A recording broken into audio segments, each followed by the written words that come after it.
aloha ny Vetso, azonao lazalazaina fohifohy ve ny antony nahatonga anao hanoratra ity tononkalo iray ity? Manefy sy mitaiza tokoa ny fiainana.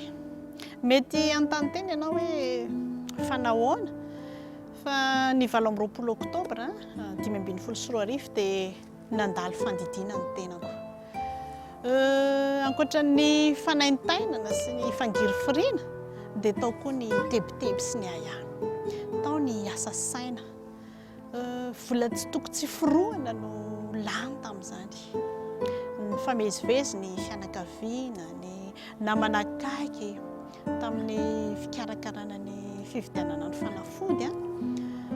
Samy velim-pantaninany amin'izay avoaka ny ora maro teo aoriana ny rehetra hoe anao ahoana ihany, ho tafita soamantsara ihany ve sa sanatria. Mampihitsy loatra izany tantara izany. Minao fa mety alena antoyiny. Tsy mbola tapitra akory ny fanaretana, ny fotoana fanaretana taorian'ny voako ny hopitaly. Mbola eo am-pandriana, eo am-pamerenana mihitsy ilay hery very rehetra teo. Dia indro nisy antso atarobiana nahitra fa marary mafy ny dada. Nakarina avy any ambanivohitra dada. Nitsangana malaina aho namonjy ny dada tany amin'ny zokoko tany Sabotsina Mena. Ora vitsy nahatongavako teo akaikiny dia tapitra ny ainy. 2 volana monja tokoa mantsy taorian'ilay aretina saika nahafaty dia namoy indray ny dadako.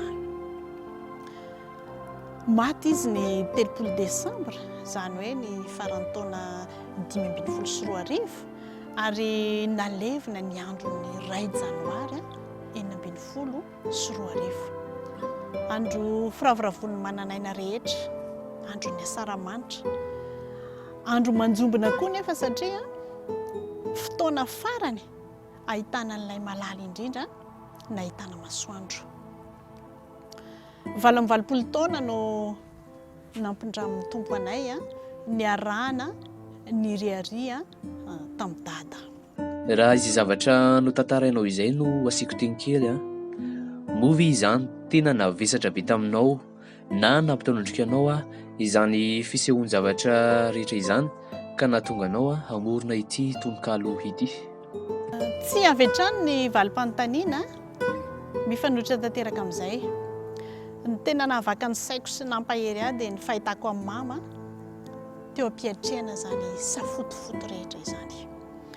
Raha ny rehetra no samy nigogogo ny tomany, samy nanala ny fony, mama kosa izy indray no mampahery anay.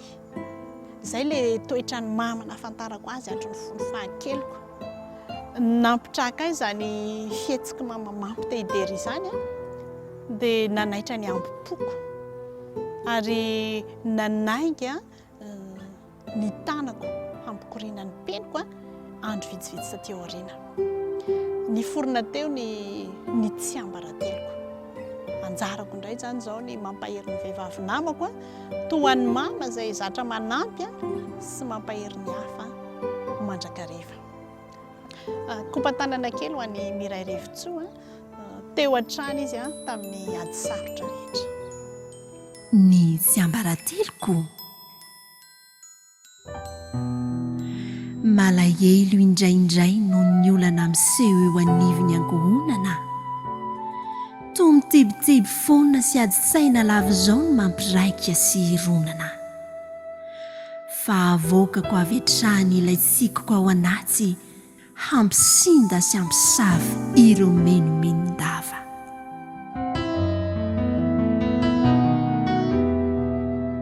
Na dia ritra sy falany aza ilay hery izay ananako, mahatsiaro tena reraka mihevitra no avin-janako, dia atolotro hatrany ilay tsiky fahazarako mba ho anatra sy lesona hitaizako ny taranako.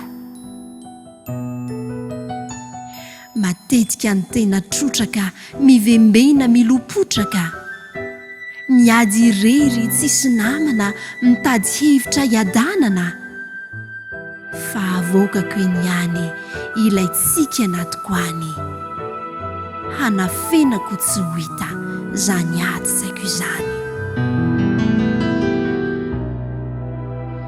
teny ilaiko indraindray ny mandrotsaka tomany hampitsony sy hanamaivana ny rehetra natoko any fa aleoko misafidy ny hanady hiasa hiatrehako ny ampitso sy hamafako ireo lasa na dia ilaiko indraindray ilay hany fampiononana mba hanainga sy hibata izay mavesatra tompoko dia aleoko mampahery mampitraka ny ankohonako tsy hiraviravin-tanana fa samy kosa hampihatra izay rehetra manavanana indraindray tena marary tsy tafarina mihitsy fa vao mitsangana dia miongana ny antanana aza milofongana fa mivonina hatrany hanambony toe-tsaina tsy ataoko hita soritra izany hoe miferinaina izay niala lakile hiatrehako ny fiainako izay ilay fanalahidy mampihena ny tarainako atrehiko io tsy misy nenina mba tsy hampipenipenina atrehiko io ampitikina mba hitondra fifaliana iriko ianao raha tahakay ho vehivavy tena say hahiatrika no avy ho taratry ny mpianakavy tanao trano ny heri-po sy kinokofana antenana mba hananana ho avy tsara fiafarana asa soratry ny Vetso.